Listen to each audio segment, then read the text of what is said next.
শুভ নীল ষষ্ঠী সবাইকে। সবাই কেমন আছো? আশা করি সবাই খুব ভালো আছো। আর আজকে নীল ষষ্ঠী, তো সবাই কে কে করছো কমেন্ট করে অবশ্যই জানিও। নীল ষষ্ঠী কে কে করছো, আশা করি সবাই করছো। মানে বিবাহিত যারা আর কি, অবিবাহিতরাও করে অনেকে জানি, তবুও বলবো বিবাহিতরা নিশ্চয়ই করছো।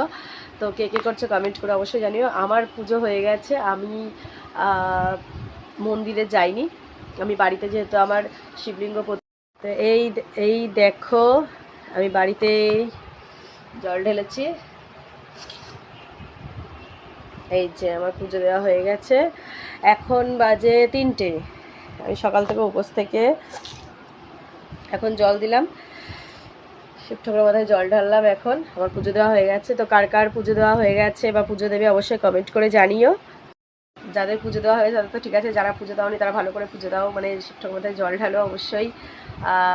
আজকের দিনটা ভালোভাবে কাটাও। তো চলো সবাইকে টাটা, দেখা হচ্ছে আবার নেক্সট ভিডিওতে। তো সবাই খুব এনজয় করো। টাটা, হ্যাপি নীল ষষ্ঠী এগেইন সবাইকে।